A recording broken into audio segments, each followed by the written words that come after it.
warahmatullahi wabarakatuh. Selamat pagi teman-teman Podo TI Podcast Ngobrol Teknik Industri. Di acara kita pagi ini, hari ini saya kedatangan tamu yang sangat luar biasa sekali yang akan membantu kita untuk membahas program DRI ataupun Doktor Rekayasa Industri yang ada di Universitas Islam Indonesia. Nah, kita langsung sambut saja nih narasumber kita hari ini adalah Profesor Dr. Insinyur Hari Purnomo MT atau kita sapa dengan Prof. Hari. Assalamualaikum Prof. Hari.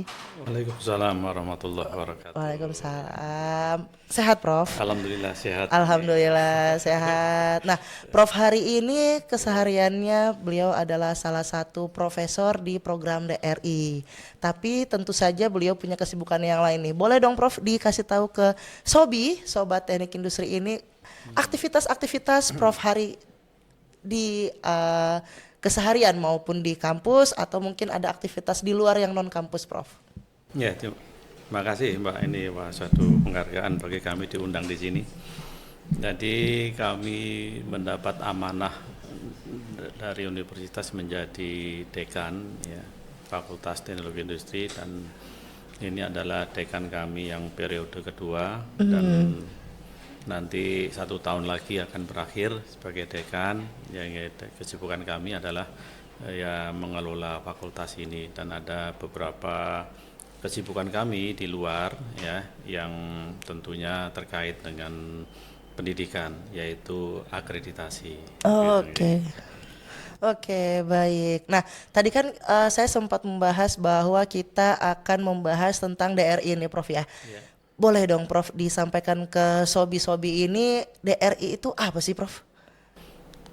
Kami waktu itu mendirikan program S3 ini ya, Doktor Teknik Industri ya. Cukup lama ya kita persiapkan untuk pendirian S3 ini atau Doktor Rekayasa Industri ini, dengan kita menyiapkan guru besar kami dan alhamdulillah terpenuhi guru besar yang ada di teknik industri sehingga kami bisa mengajukan program doktor ini, dan alhamdulillah disetujui ya, dan mendapatkan izin operasional ya 2 tahun atau mungkin ya 3 tahun yang lalu. Oke, berarti sudah 2 atau 3 tahun berjalan ini Prof ya. Oke, ada kerjasama yang sudah dilakukan oleh DRI sendiri Prof dengan kampus lain atau institusi lain mungkin? Jadi kami selalu mengedepankan kualitas di dalam pendidikan doktor ini, dan kami berupaya agar yang kuliah di tempat kami di Doktor Rekayasa Industri ini bisa lulus tepat waktu. Oleh karenanya kami melakukan upaya-upaya kerjasama baik dengan industri maupun dengan pendidikan tinggi di dalam maupun di luar negeri. Nah, beberapa kegiatan kami kerjasama di luar negeri yaitu dengan Ibaraki, University Jepang, Tokyo University, kemudian ada yang di Malaysia. Kalau di Malaysia ini kemarin kita mengirimkan dosen dan mahasiswa untuk melaksanakan pengabdian kepada masyarakat. Jadi PKM internasional istilahnya. Di sana ya Prof ya. Kemudian dengan Ibaraki dan Tokyo University kita ada joint riset ya. Sehingga ada publikasi bersama nanti antara mahasiswa S3 tempat kami dengan dosen-dosen yang ada di Tokyo University dan Ibaraki University Jepang. Dan ini akan kita lanjutkan ke Cina juga. Sampai Cina ya Prof. University kami lagi menjajaki kerjasama, dan alhamdulillah ada lampu hijau kayaknya di sini untuk kerjasama baik S1, S2 dan S3. Yang sedang berjalan sekarang itu adalah jurusan informatika S1. Dan jurusan kami informatika. menjajaki yang teknik industri untuk S1, S2 dan S3. Ini lagi ada penyesuaian kurikulum ya, baik S1 dan S2. Kemudian nanti S3 akan juga kita ikutkan di dalam riset-riset yang ada di NXU University Nanjing ya, di China itu. Dan S2 itu sudah kita kerjasama dengan NTUST, double degree. Double degree-nya Prof. Mudah-mudahan nanti di S3 juga bisa dengan program yang sama, Iya, iya, iya. baik di Taiwan maupun di China. Berarti kerjasamanya ini tidak hanya dari segi riset aja ya Prof ya, tapi juga PKM-nya ada yang bahkan double degree juga ya Prof Ya, ya. kita selalu mengedepankan Tridharma ya. Jadi ada pendidikan, penelitian dan pengabdian Pengabdian. itu harus kita aktifkan, dan kita tidak hanya pada tingkat nasional tapi juga pada tingkat Internasional ya internasional. Prof. Ya. Oke, baik. Nah, ngomong-ngomong soal Tridharma nih Prof ya. Tadi Ya, kan Prof sempat menyebutkan bahwa ada Tridharma, salah satunya adalah penelitian ya Prof ya. Kalau tentang penelitian di DRI sendiri ini mahasiswanya banyak yang melakukan riset itu di bidang apa sih Prof? Kalau saya bidangnya adalah di ergonomi ya. Yang saya tahu di bidang saya, kami selalu mengedepankan konsep-konsep yang sifatnya adalah makro ergonomi ya, Oke. untuk pengembangan perusahaan maupun untuk mengkaji-mengkaji hal-hal yang sangat diperlukan di Indonesia ini.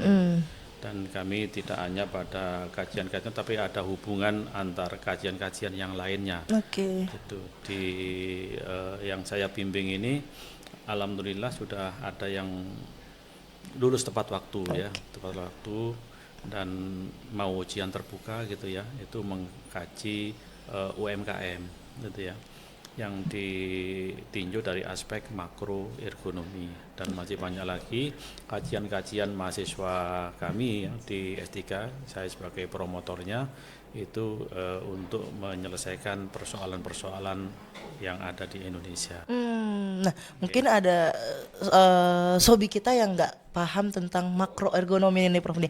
Boleh contoh, Prof. Makroekonomi ini seperti apa sih, Prof? Ekonomi sebetulnya kan suatu kajian yang sifatnya makro. Kalau mikroekonomi gitu, kita hubungannya antara manusia dengan alat saja. Tapi Oke. kalau makroekonomi hubungan antara unit yang ada itu dikaji. Juga mengkaji aspek budaya juga kan gitu.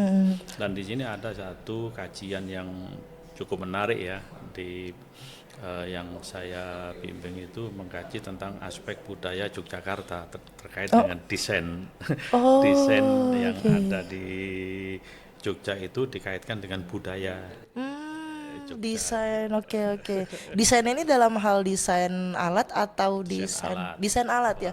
Oh, budaya ya, Prof. Budaya Oh, dimasukkan- seru ya kayaknya, Prof ya. dimasukkan aspek budaya. Oh, oke, oke. Budaya Berarti itu yang ada di contoh yang Yogyakarta. makroergonomi itu bisa sampai salah satunya itu.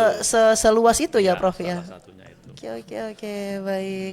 Nah, kemudian terkait dengan DRI sendiri, Prof. Dengan seiring perkembangan saat ini kan kita lihat pesaing ya, Prof ya. Kita lihat ada pesaing-pesaing kita gitu ya.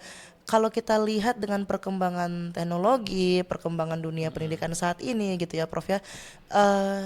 Bagaimana sih peluangnya dari peluang dan juga tantangan gitu ya terkait dengan program DRI sendiri ini, Prof? Ya, kalau saya menganggap bukan pesaing ya, Pak ya. Oh, oke. Partner jangan-jangan ya, Prof ya. Partner, Bisa jadi partner ya. Partner. Jadi kita punya partner dengan beberapa perguruan tinggi lain dalam rangka untuk mengembangkan pendidikan di Indonesia gitu. Oke. Kami tidak menganggap itu pesaing, bukan. Oke. Kita Semua bisa jadi partner ya, Prof ya. Kita Oke, dengan siap. perguruan tinggi lain menjadi partner, mungkin di perguruan tinggi lain mengembangkan keilmuan sesuai dengan visinya, kami mengembangkan keilmuan sesuai dengan visinya, yang semuanya nanti saling iya, bersatu iya, gitu loh bisa, ya, oke. untuk kemajuan bangsa Indonesia. Kami tidak menganggap sebagai pesaing gitu. Oke. Gitu. Nah, bagaimana peluang ke depan ini, Prof nih terkait dengan DRI sendiri nih, Prof? Ya, karena kita sudah harus fokus pada kekasan ya, kekasan yang kita miliki. Karena mau tidak mau sebuah perguruan tinggi harus punya kekasan masing-masing, termasuk di program studi baik S1, S2 dan S3 itu ada namanya scientific vision, visi keilmuan. Jadi kami konsentrasi pada pengembangan visi kami gitu ya, untuk mendidik anak-anak bangsa ini. Oke, baik, baik, baik. Nah, itu tadi Sobat Teknik Industri atau Sobi, kita sudah membahas tentang salah satu program di Teknik Industri Universitas Islam Indonesia, yaitu program DRI. Nah, kita akan kembali lagi dengan topik-topik hangat lainnya yang ada di sekitar kita, dan tentu saja kita ucapin terima kasih dulu ya kepada narasumber kita pagi ini. Terima kasih Prof. Hari sudah meluangkan waktunya ya untuk mau datang sharing tentang program DRI ini. Kita akan lanjut dengan topik-topik lainnya, tapi kita tutup dulu. Assalamualaikum warahmatullahi wabarakatuh.